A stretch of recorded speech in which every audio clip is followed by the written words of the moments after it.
গুনাহ লেখো না, জোহর পর্যন্ত অপেক্ষা করো। ফেরেশতা জোহর পর্যন্ত অপেক্ষা করে, জোহর থেকে আসর পর্যন্ত অপেক্ষা করো, জোহর থেকে আসর পর্যন্ত ফেরেশতা অপেক্ষা করে, আসর থেকে মাগরিব পর্যন্ত অপেক্ষা করো। ওই বান্দার জন্য আল্লাহর ফেরেশতা মাগরিব পর্যন্ত অপেক্ষা করে, মাগরিব থেকে এশা পর্যন্ত অপেক্ষা করে।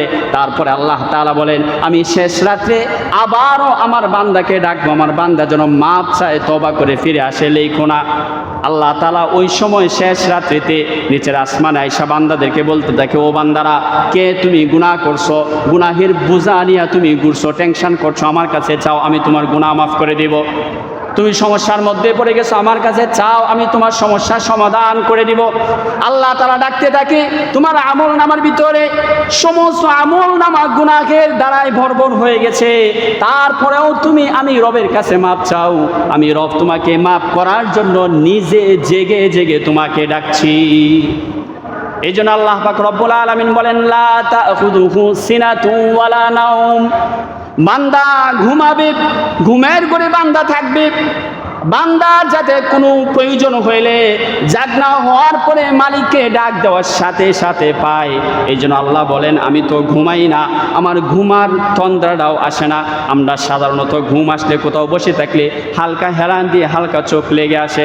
আল্লাহ তাআলা বলেন, আমার এইটাও হয় না, কারণ একটাই, আমার বান্দা যদি ওই রাত্রি 2টা বাজে 3টা বাজে আমাকে ডাকে, আমি যদি আমার বান্দার সমস্যার সমাধান না করতে পারি, আমার কষ্ট হবে। যেই বান্দাদেরকে আমি আল্লাহ তাআলার কুদরতি হাত দ্বারা বানাইছি, আমি রব চাই না গুনাহের কারণে ওই বান্দাগুলা জাহান্নামের মধ্যে যাক, আগুনের মধ্যে জ্বলুক। আমার আল্লাহ বলেন, না না, আমি এটা চাই না।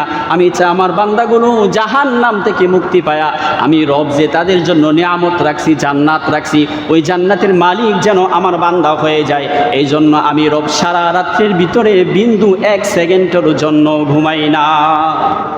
অথচ আপনার আমার অবস্থা হলো, আমরা ঘুম এরকমভাবে ঘুমাই, আল্লাহ ডাকে উঠে নামাজ পড়া, আমার কাছে চা আমাদের খুঁজেই নেই।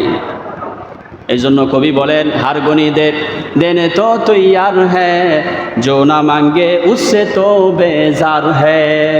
আল্লাহ তাআলা বলেন, আমার কাছে চাও। যেই মানুষটা আমার কাছে চায় না, তার প্রতি আমি খুশি না। যে মানুষটা আমার কাছে চায়, আমি তার প্রতি খুশি। আমি আল্লাহ তাআলা 24 ঘন্টা তোমাকে দেওয়ার জন্য রেডি আছি, তোমার গুনাহগুলা মাফ করানোর জন্য রেডি আছি, তোমার সমস্যাগুলা সমাধানের জন্য রেডি আছি, কিন্তু তারপরেও তুমি চাও না।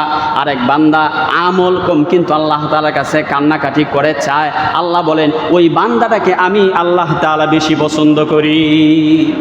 কিন্তু আমি আপনাকে আল্লাহ তাআলার কাছে চাই, বুঝে আসে না, আপনার আমার বুঝে আসে না। আর আসে না, এটাও তো স্বাভাবিক, এটা স্বাভাবিক, আসবে না। আল্লাহ তাআলা যেইটা নিষেধ করছে, আমরা ওই জায়গার ভিতরেই বেশি ধাবিত হই।